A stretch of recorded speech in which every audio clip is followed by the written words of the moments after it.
This is going to be the beginning of our forces unit. And so the first thing we need to know is just what a force is. And so when we talk about a force just means something that is pushing or pulling on something.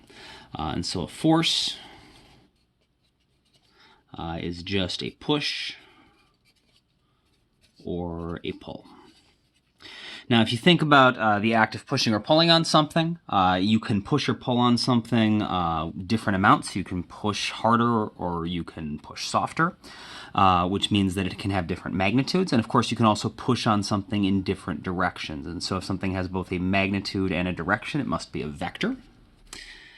So forces are going to be vector quantities. And if we're going to be able to express the magnitude, we need a unit to measure our forces in. And so the unit for force is called the Newton. The abbreviation for Newton is a capital N. So like we use lowercase m for meters, capital N for newtons. And a Newton is the same as a kilogram times a meter divided by seconds squared. This will make more sense when we get to Newton's second law. But for now, just know that if you are doing a bunch of math and you wind up with this combination of units, that is the same thing as a Newton. Forces come in two general categories. And so there are one type of forces, what we call contact forces, which require you to be in contact with the thing that you're pushing. So a contact force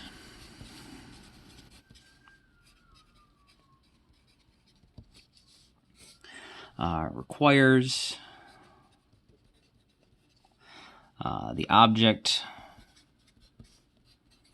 to be touching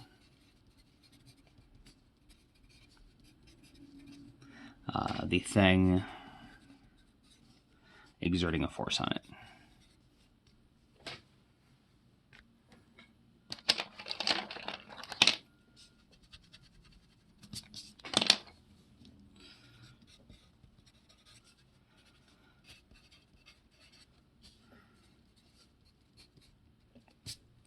And this is most forces. Most forces are contact forces. You can only push or pull on something while you are in contact with it. For example, if I have a mass here and I want to push it across the table, I can't push it from a distance. I can't exert a force with my finger from over here. I have to physically be touching it. And as long as I'm in contact with it, I can push it. But if I stop touching it, now I can't push it anymore. And so I can shove it over to the side, but now I can't push it anymore because I'm not staying in contact with it. So most forces that we deal with on an everyday basis are contact forces. Some common examples of contact forces. The normal force.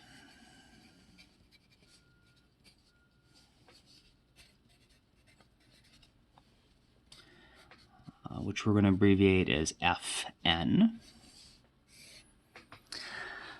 And this is a force exerted by a surface. It's basically the force that prevents an object from going through another surface. And it's always going to be perpendicular to the surface.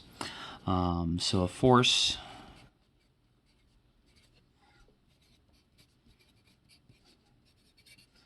exerted by a surface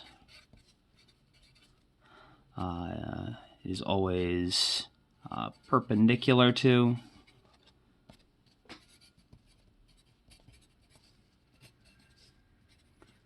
and away from the surface.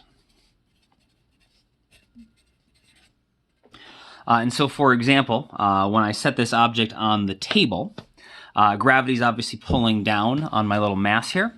And if gravity was actually able to pull the mass downwards, it would pull it through the table, and the table doesn't want anything to go through it.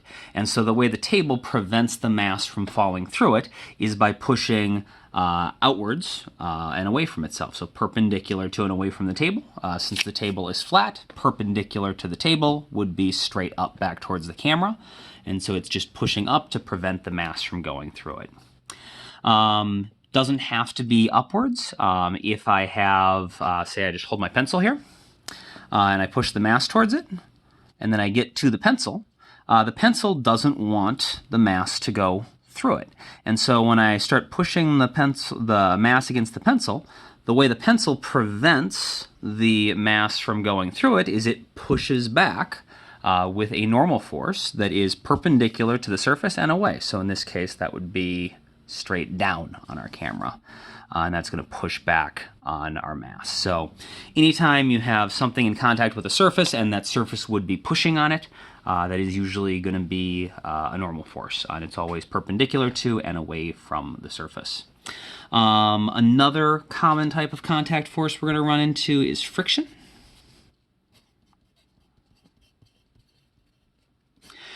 Friction is a little more complicated. There's a couple different types of friction we're going to deal with. For now, let's just call this FF for the force of friction, and then when we learn about the different types of friction, we'll learn more about that.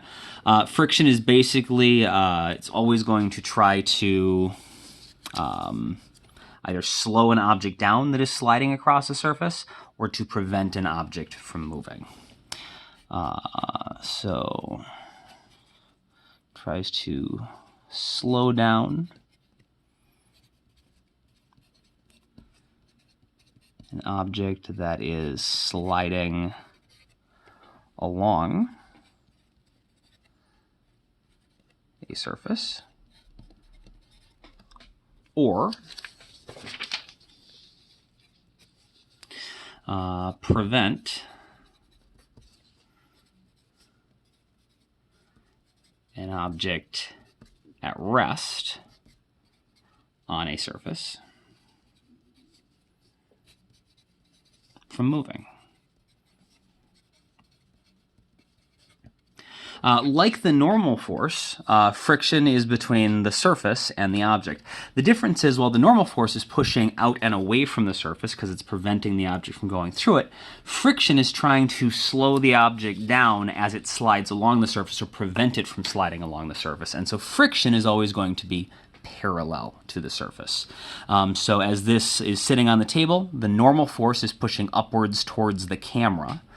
But if I slide it along the table, friction is going to be pushing backwards on it, trying to slow it down. So as it slides across, friction would push that way, right, to slow the object down. And so that's going to be along the surface, which is going to be perpendicular to our normal force. So friction, moving, will always be parallel to the surface.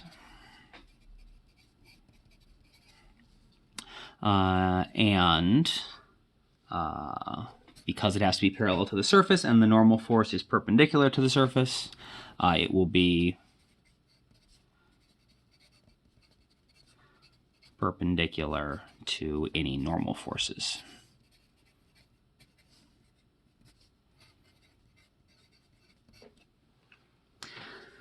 Another common contact force we're going to run into, so remember these are all just examples of our contact forces, is tension.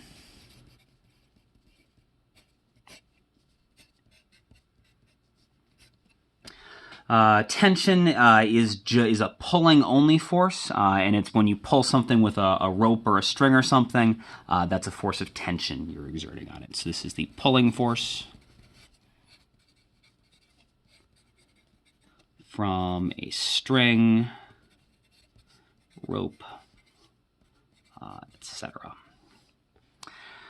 You can only pull with a tension force, like you can't push something forward with a piece of string. It's not a pushing device, it's only a pulling device. So tension is just going to be like that. We're also going to have the spring or the elastic force.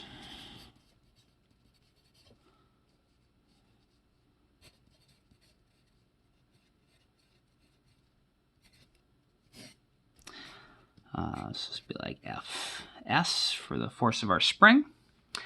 That's exactly what it sounds like. This is a force from a spring.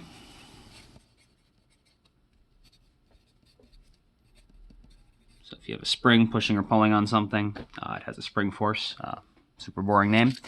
And then the one other thing we often run into for problem solving is that we know something is getting pushed or pulled by some force, but we don't know what it is. So the problem just says a force of 10 newtons is applied to a 10 kilogram object.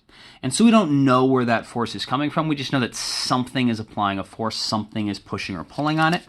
And so sort of a generic placeholder name we can use is the applied force.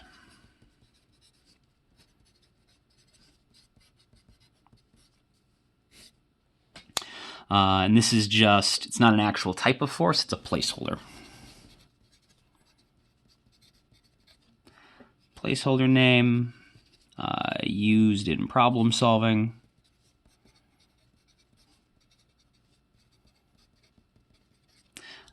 For a force of either unknown origin or it could be unimportant origin, like it doesn't matter what kind of force it is, it just matters that it's being applied. So unknown or unimportant type. And so we will often in problem solving have like whatever is, you know, like if we're the ones pushing on it, we'll just call it an applied force because it doesn't matter if we're pushing on it with a spring or if I'm pushing on it with my hand or if I'm pulling on it with a rope, I'm still just applying a force in some direction on the object. The other type of forces that we can have, so we said contact forces are all these ones that require the object to be touching it. We can also have field forces.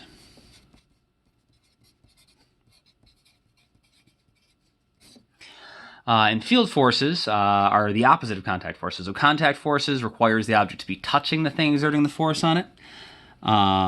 These are forces that can be exerted on an object without being in physical contact. So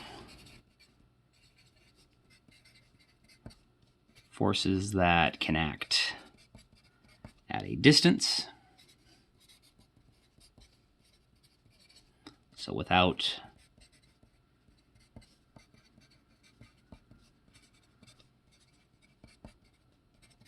physical contact. And there are, ultimately, there are four, I think, fundamental forces here. The one we really care about for just AP Physics is gravity. And so if you think about the force of gravity, you don't have to be touching the Earth in order to be gravitationally attracted to it. That's good because when you jump up in the air, gravity will still pull you back down instead of, you just wind up like flying off the Earth and into space or something. Gravity can pull on you even if you're not physically touching the ground. So gravity is an example.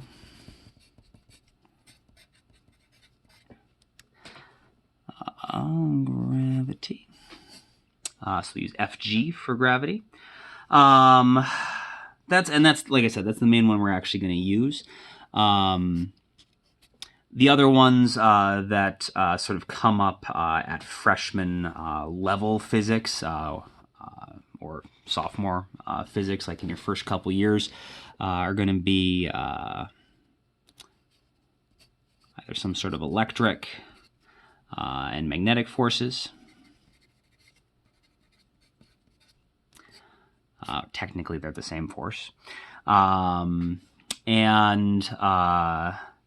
This should make sense because like magnets don't have to be touching something to be attracted. So if you get like a refrigerator magnet close to your refrigerator, you can feel it pulling towards the refrigerator, even if you're not actually in physical contact. And so like magnets are going to be outside the scope of the course, but there are a couple other field forces. But for our problem solving, especially in these first few units, the only force that's ever going to not involve something in physical contact is gravity. And so that makes it really easy to identify our forces because other than gravity, there should be something in your drawing or in the picture that can actually be in contact with your object that will actually clearly be able to account for whether or not there's any force being applied to it.